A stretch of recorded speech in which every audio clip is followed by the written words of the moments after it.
Welcome to Struggling Readers and Textbooks. My name is Tammy Elser, and I will be your instructor for this course. I was also the course designer, but I need to acknowledge that this class was developed as a consequence of the hard work of Martha Cole of the Montana Historical Society. Martha recognized that sometimes textbooks can be a little bit difficult for students and that teachers may struggle supporting their students in being able to read certain kinds of textbooks.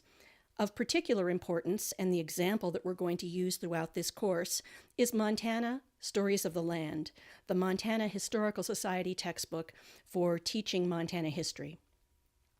So I want to acknowledge Martha, I want to acknowledge the Montana Historical Society, and I'd like to acknowledge also the Montana Office of Public Instruction, particularly the work of the Content Standards and Instruction Division, and Christy Mock-Stutz and Jessica Bryant, who work very hard on the Teaching and Learning Hub. In addition, I'd like to acknowledge Salish Kootenai College Braids Project, a Native Youth Community Partnership project that co-funded the development of this course, along with the Historical Society and the Office of Public Instruction. So with that, I'm going to give you a short overview of what you can expect in this class. The first thing that I want you to be aware of is that we will be utilizing Montana Stories of the Land as the basis for our discussion of struggling readers and textbooks. But if you teach science, or if you teach U.S. history but not Montana history, you can apply the strategies and the skills that you learn through this course to your own textbook. And you'll always have the option during every assignment or during every discussion opportunity to address your own textbook as you're working your way through this particular course. We're going to be looking at the class, looking through the lens of what I call 3 sets of knowns. There are 3 broad categories of content that we're going to be looking at. The first one is that we're going to be looking at scaffolding strategies. How do we scaffold struggling readers to be able to read complex text? And there are a wide variety of strategies that we'll be talking about.